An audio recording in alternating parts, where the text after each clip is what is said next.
Ecclesiasticus chapter 47, or Sirach chapter 47. This chapter is part 4 of the series of holy patriarchs mentioned in Ecclesiasticus and in the Bible. And after him rose up Nathan to prophesy in the time of David.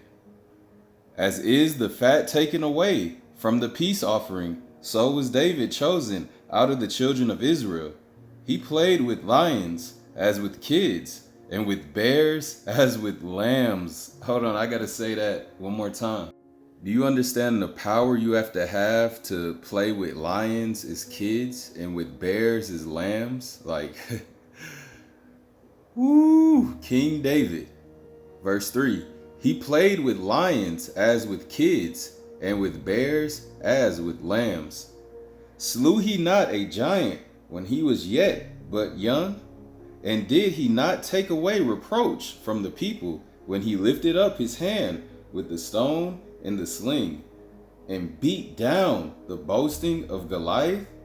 For he called upon the Most High, and gave him strength in his right hand to slay that mighty warrior, and set up the horn of his people.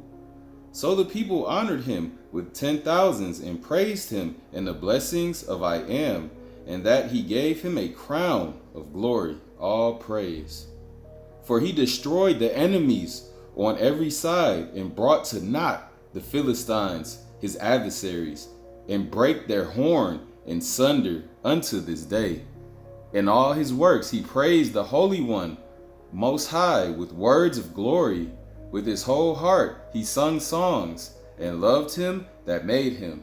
He set singers also before the altar, that by their voices they might make sweet melody, and daily sing praises in their songs.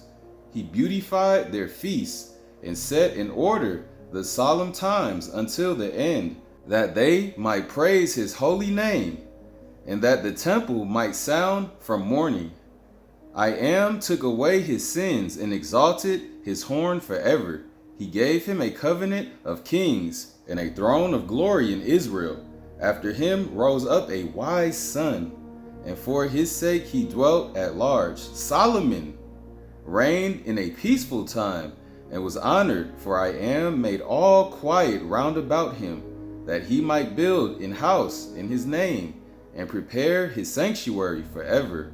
How wise wast thou in thy youth, and as a flood filled with understanding. Thy soul covered the whole earth, and thou fillest it with dark parables. Thy name went far unto the islands, and for thy peace thou wast beloved. The countries marveled at thee for thy songs and proverbs and parables and interpretations. By the name of I am, which is called the Most High Power of Israel, thou didst gather gold as tin, and didst multiply silver as lead. Thou didst bow the loins unto women, and by thy body thou wast brought into subjection. Thou didst stain thy honor, and pollute thy seed, so that thou bringest wrath upon thy children, and was grieved for thy folly. So the kingdom was divided, and out of Ephraim ruled a rebellious kingdom.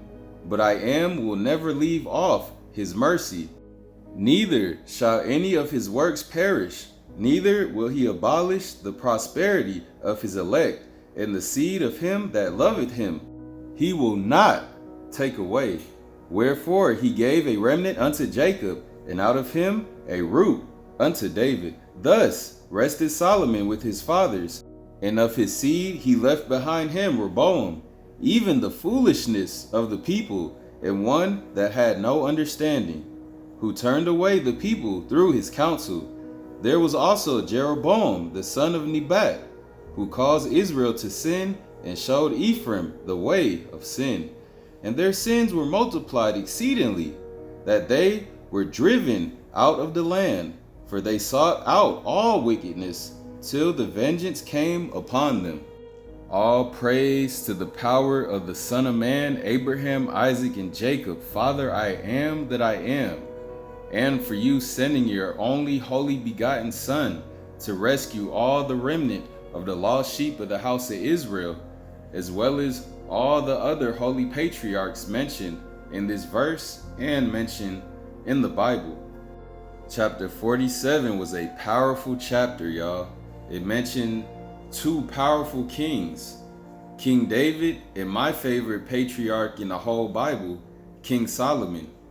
And I only say that because King Solomon was the only person in the whole Bible, besides the Son of Man, in my opinion, from what I've read, that has been as close to the Holy Spirit as the Most High himself. You know what I'm saying? Because King Solomon, the Most High put the Holy Spirit on King Solomon, in King Solomon. When you read Proverbs, when you read Ecclesiastes, when you read the Song of Solomon, like, bro, Solomon was in tune with the Holy Spirit. And that's why he's my favorite patriarch, because of his wise parables and dark sayings that come from the Holy Spirit. Because I'm trying to get as close to the Holy Spirit as King Solomon was. All praise, shalom.